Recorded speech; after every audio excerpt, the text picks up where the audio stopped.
I was the boring husband until she found my travel journal from before we met. My wife treats me like a doormat because she thinks I've never lived. When she finds out I have a massive inheritance and a wild past she wasn't part of, her attitude shifts instantly. I have to decide if she loves me or the man she finally realized I am. The silence in our house didn't feel like peace. It felt like an omission. It was the sound of everything my wife, Elena, thought I wasn't. I remember the way she looked at me that Tuesday evening, a look I'd grown accustomed to over our 7 years of marriage. It was a mixture of pity and profound boredom. I was stirring a pot of pasta carbonara, meticulous with the heat so the eggs wouldn't scramble, while she sat at the kitchen island scrolling through her phone. "Mark," she said, not looking up, "the Millers invited us to go rock climbing in the Adirondacks next month. I told them we'd pass." I paused, the wooden spoon mid-air. Why? I might have enjoyed that. Elena finally looked at me, a small, weary smile tugging at the corner of her mouth. It was the kind of smile you give a child who says they want to be an astronaut. "Honey, you get winded taking the groceries up 2 flights of stairs. You're a stay inside and read the manual kind of guy. Let's not pretend you're something you're not. It's okay. I've accepted that I married the human equivalent of a beige wall." She laughed, a light, airy sound that she meant to be playful, but it landed like lead in my chest. In Elena's eyes, I was the ultimate safe bet. I was the senior accountant who never missed a deadline, the husband who remembered to water the ferns, and the man who wore iron chinos even on Saturdays. To her, my life began the day we met at that boring corporate mixer, and everything before that was a blank, dusty slate. She saw my stability as a lack of imagination. She saw my calmness as a lack of passion. "Beige," I whispered to the pasta. "What was that?" she asked, already back to her screen. "Nothing, just seasoning." The truth was, I had built this beige life on purpose. I had spent my 20s vibrating at a frequency that nearly shattered me. I had seen the sun rise over the Himalayas and felt the sting of salt spray in the North Sea. I had lived enough for 3 lifetimes, and when I met Elena, I was simply tired. I wanted the quiet. I wanted the routine. I wanted the woman who looked like home. But lately, home felt like a place where I was being slowly erased. The shift started small. Elena began staying out later with her adventurous friends, people like Julian, a freelance photographer who wore leather jackets in the summer and talked loudly about his backpacking trips through Berlin. When they came over for dinner, I was the one who kept the wine glasses full and the coasters aligned. Julian would tell stories of sleeping on floors in Prague, and Elena would hang on every word, her eyes bright with a hunger I hadn't seen directed at me in years. "Mark's idea of an adventure is trying a new brand of artisanal sourdough," Julian joked once, clapping me on the shoulder. Elena chuckled, leaning her head on Julian's arm for a second too long. "He's consistent, I'll give him that. My rock, my very, very stationary rock." I smiled and offered them more Gruyere. I didn't tell them that I spoke fluent Czech because I lived in a tenement in Prague for a year. I didn't tell them the scar on my shoulder wasn't from a kitchen accident, but from a trekking mishap in the Andes. I let them have their fun. I thought my silence was a form of strength. I didn't realize it was becoming a cage. The breaking point didn't come with a shout. It came with a leak. A pipe burst in the attic on a rainy Friday while Elena was at work. I was up there with a shop vac and a stack of towels, moving old boxes of holiday decorations to keep them dry. In the corner, tucked behind a stack of my father's old encyclopedias, was a trunk I hadn't opened since we moved in. It was a heavy, weathered leather thing, scarred with baggage tags from airlines that didn't even exist anymore. As I dragged it toward the center of the room, the latch caught on my sweater and popped open. Inside, it wasn't just clothes. It was my journals, thick moleskin notebooks filled with my cramped, frantic handwriting, dozens of them, and tucked between the pages were photographs. I sat on the dusty floor, the sound of rain drumming on the roof, and picked up a photo. It was me, 10 years younger, shirtless and sun-browned, standing on the edge of a cliff in Amalfi. I looked electric. I looked like a man who wasn't afraid of the world. I heard the front door slam downstairs. "Mark? Why are the lights off? Did you forget the grocery list again?" Elena's voice floated up the stairs, tinged with that familiar sharp edge of annoyance. I didn't answer. I just stared at a journal entry from August 2014, written in a bar in Tangier, about the night I decided I was finally ready to settle down and find someone to share a quiet life with. I heard her footsteps on the attic stairs. "Mark, are you up here? I swear, if you're organizing the screws by size while the kitchen is—" She stopped. She was standing in the doorway, her silk blouse damp from the rain, her eyes landing on the open trunk, on the photos, on the man she didn't recognize. The air in the attic felt thick, heavy with the smell of old paper and rain-dampened wood. Elena didn't move. She stood there, her car keys still clutched in her hand, the metallic jingle the only sound in the room. "What is all this?" she asked, her voice dropping the sharp edge of annoyance for something closer to genuine confusion. She stepped toward the trunk, her heels clicking on the floorboards.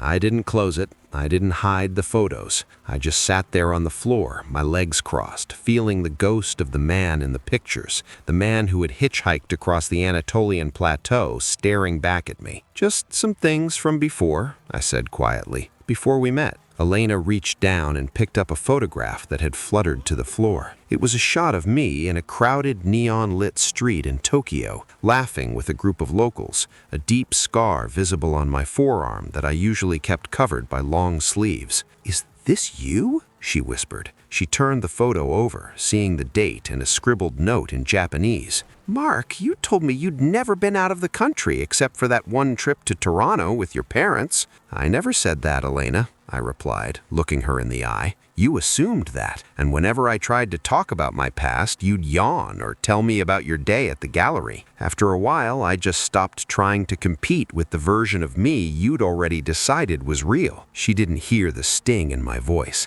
She was too busy flipping through the journals. Her eyes skipped over the pages, catching fragments of my life. The time I spent a month in a monastery in Bhutan, the summer I worked on a commercial fishing boat in Alaska, the nights I spent writing poetry in a basement in Berlin. "You lived in Paris?" she gasped, pointing to a sketch I'd made of the Seine at 3 a.m. "For 2 years? You hated French food." "I hate overpriced French food," I corrected. "I loved the bread I bought for €1 while I was studying at the Sorbonne." Elena sat down on a dusty crate, the journals spread out around her like a deck of cards. The disdain she usually carried, that beige filter she viewed me through, was flickering. For the first time in years, she wasn't looking at the man who forgot to take out the recycling. She was looking at a stranger. "Wait," she said, her finger pausing on a bank statement tucked into the back of the 2016 journal. It was from a private wealth management firm. Her brow furrowed as she read the numbers.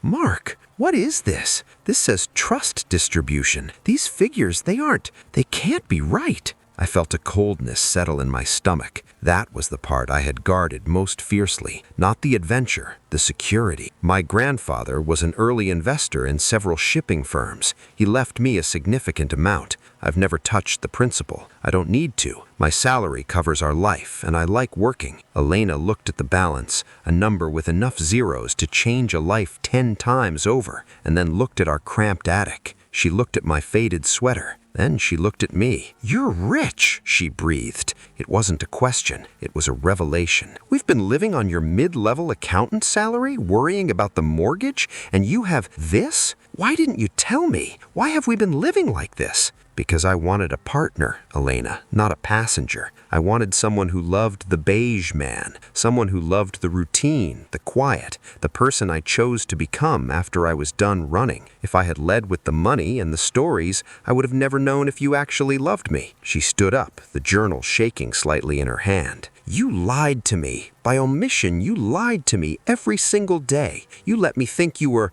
ordinary, and you treated me like I was beneath you because of it. You let Julian mock me at our dinner table. You let your friends call me the auditor. You looked at me with bored eyes for 7 years because you thought I had nothing to offer but a steady paycheck." "That's not fair," she snapped, but her eyes were darting back to the bank statement. I saw it then. It was subtle, a glint of something new. It wasn't love. It wasn't even apology. It was a sudden, frantic recalculation. She wasn't seeing the man who hitchhiked through Europe. She was seeing the man who could buy the gallery she worked at. She was seeing the man who could take her to the places Julian only talked about. "Mark, honey," she said, her voice suddenly softening, dropping an octave into a purr I hadn't heard since our honeymoon. She stepped closer, reaching out to touch my arm.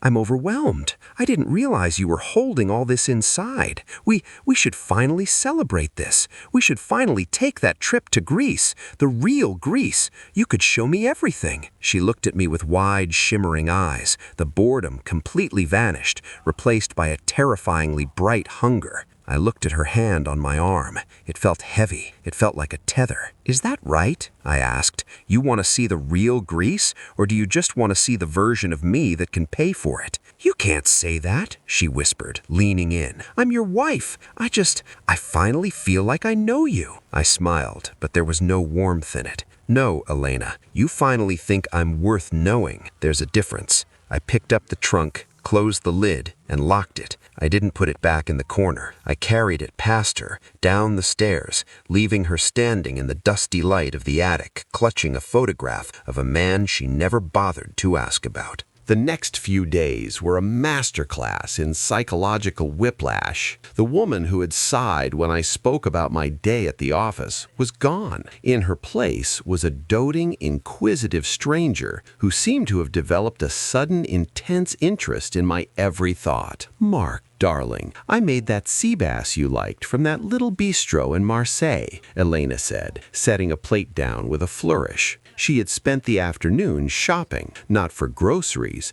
but for a new silk wrap that cost more than our monthly utility bill. "You never told me you spent a summer in the south of France. Tell me about the light there. Is it as golden as they say?" I looked at the fish, then at her. The beige husband was being treated like a king, but the crown felt like it was made of lead. "The light was fine, Elena. I was usually too busy working at the docks to notice the hue of the sunset." "Working the docks," she repeated, her eyes shining. "So rugged. I always knew there was a fire under that calm exterior." I almost laughed. A week ago, she'd told her mother over the phone that my calm exterior was actually just a lack of personality. Now it was fire. It was amazing how a few extra zeros in a bank balance could act as a universal translator for a person's character. The shift wasn't just at home. Elena started inviting people over, the adventurous crowd, but the dynamic had flipped. Julian was there on Friday night, leaning against my kitchen counter, but he looked smaller. Elena had clearly whispered something to Julian because he wasn't making jokes about my sourdough anymore. "So, Mark," Julian said, his voice lacking its usual bravado, "I hear you spent some time in the Andes.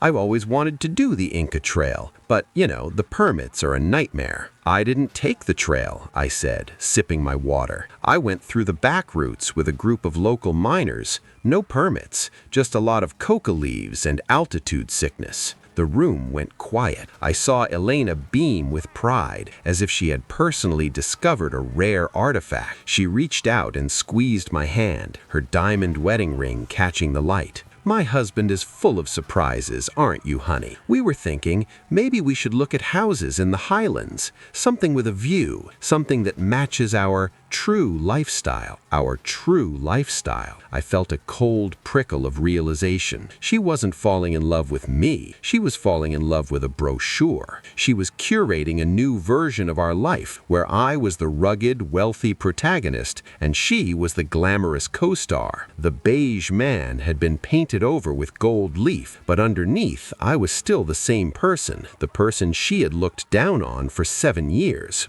Later that night, after the guests left, Elena cornered me in the bedroom. She was wearing a perfume she usually reserved for galas. "Mark," she whispered, sliding her arms around my neck, "why didn't you trust me? We could have been living this way the whole time. We wasted so many years being ordinary." "I didn't think we were wasting them," I said, my hands resting tentatively on her waist. "I thought we were building something. I thought the ordinary was the point. I wanted a life that didn't need a passport or a trust fund to be meaningful." "But look at what we can do now," she countered, her voice rising with excitement. "I looked at some villas in Tuscany today. We could move. You could quit that soul-crushing job. We could finally live. I like my job, Elena. It gives me structure, and I like this house. My father helped me pick it out." She pulled back just an inch, a flicker of the old impatience crossing her face. "Don't be stubborn, Mark. You're playing small. You have the world at your feet, and you're still acting like an accountant."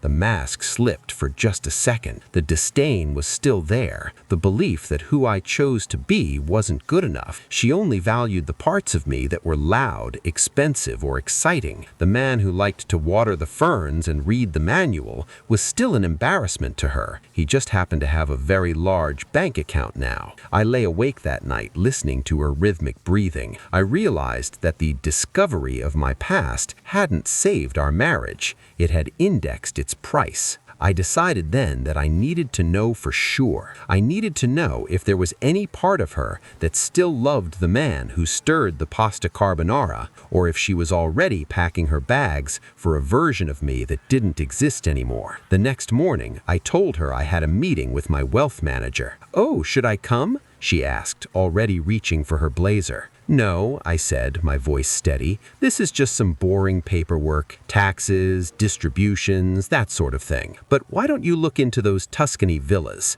Get the details, the costs, everything." Her face lit up like a child on Christmas. "Really? You mean it? I want to see what our future looks like," I said. And I meant it. While she spent the afternoon daydreaming of marble floors and Italian sun, I went to a small office downtown. But I wasn't meeting a wealth manager. I was meeting an old friend from my wild days, a man who knew exactly how to disappear and exactly how to find out if someone was following you for the right reasons. I was setting a trap, not out of malice, but out of a desperate, dying hope that she would prove me wrong. The trap was simple, almost elegant in its quietness. I told Elena that due to some complexities with the trust and a sudden audit of my grandfather's offshore accounts, my liquid assets had been temporarily frozen. I told her we needed to scale back, just for a few months, until the legal dust settled. I watched her face as I said it. We were sitting in that same kitchen where she'd called me beige only a week prior.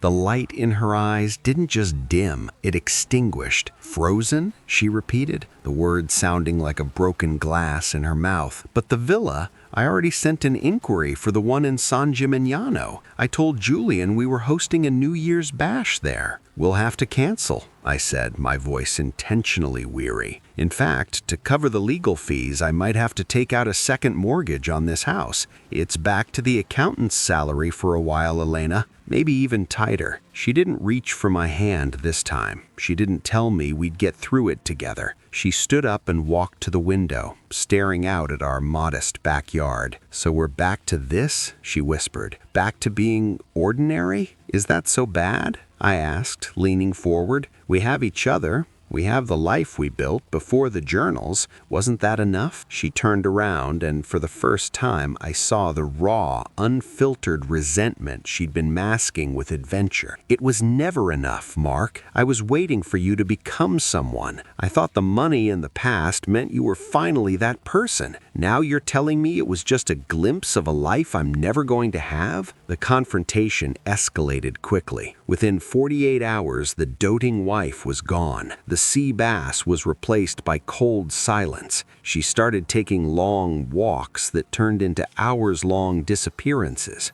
On the third night, I didn't have to wonder where she was. I followed the trail she left, not out of suspicion, but out of a need for closure. I found her at a high-end lounge downtown, the kind of place where the drinks cost more than my weekly groceries. She was sitting in a corner booth with Julian. I stood in the shadows near the coat check, the collar of my coat turned up. The music was low, a pulsing jazz beat that felt like a heartbeat. "He's a fraud, Julian," she said, her voice sharp with wine and spite. "He teased me with this world of travel and wealth just to snatch it away. He's back to counting pennies and talking about his quiet life. I can't do it anymore. I feel like I'm suffocating in that house." "I told you," Julian said, his voice smooth and opportunistic. "A leopard doesn't change its spots. He was always boring, Elena. The journals were just a fluke, a ghost of a man who died a long time ago." "I'm leaving him," she said, and my heart didn't break.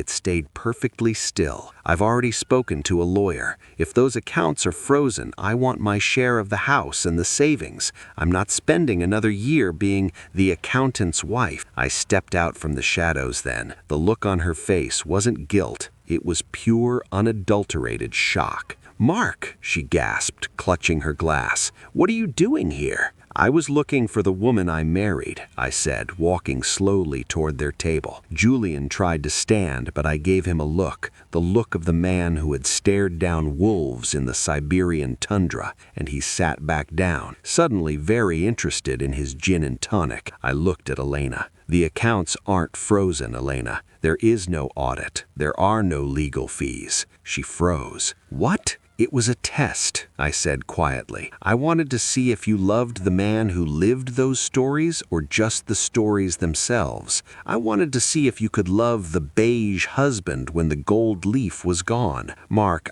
I was just frustrated. I didn't mean—" "You meant every word," I interrupted. "You weren't waiting for me to become someone. You were waiting for me to provide a lifestyle you didn't want to earn for yourself. You called me a doormat because I was kind, and you called me boring because I was at peace. But you're the one who is empty, Elena. You're the one who needs a passport and a pile of cash just to feel like you exist." I took a single envelope out of my pocket and laid it on the table. It wasn't a bank statement. It was the name of a divorce attorney, the best one in the city. "You wanted to leave," I said. "I'm making it easy for you, but don't expect the trust fund to follow you out the door. My grandfather's will was very specific about lifestyle maintenance in the event of a no-fault divorce. You'll get exactly what you brought into this marriage, nothing but your ambition." I turned to walk away, but I stopped and looked at Julian. "By the way, Julian, that story about the Andes,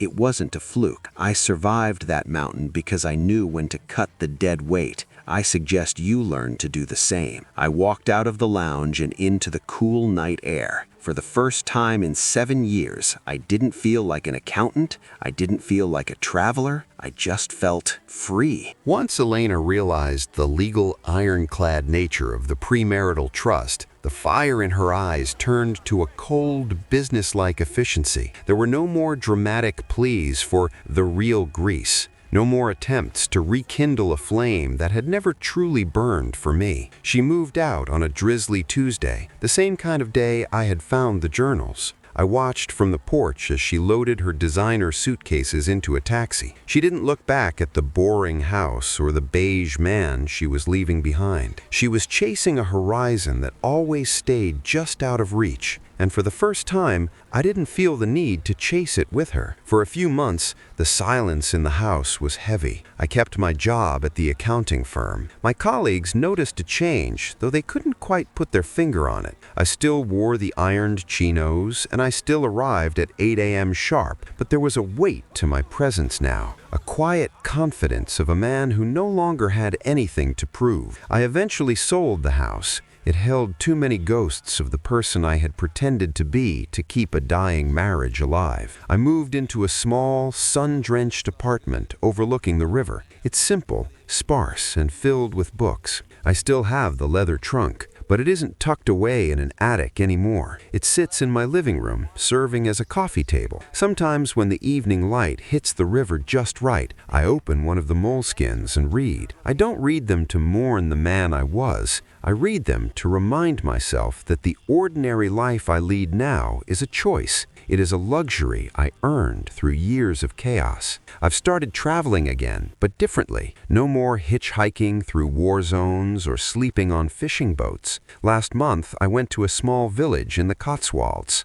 I spent my days walking the rolling hills and my evenings drinking ale in a pub where nobody knew my name or my bank balance. I met a woman there, a local librarian named Sarah. We sat by the fire and she asked me what I did for a living. "I'm an accountant," I said, and for the first time in a decade, I said it with a smile. "That sounds peaceful," she replied. Genuinely, I imagine you're a man who appreciates a good system. We talked for hours, not about mountain peaks or trust funds, but about the books we love and the way the fog settled over the valley. I realized then that I didn't need to be electric to be seen. I just needed to be with someone who looked at the beige wall and saw the strength of the foundation, not the lack of a mural. Elena occasionally pops up on my social media feed, or she did before I finally hit block. The last I saw, she was in Bali with Julian, looking radiant in a photo filtered to perfection. But even through the screen, I could see the familiar restlessness in her eyes.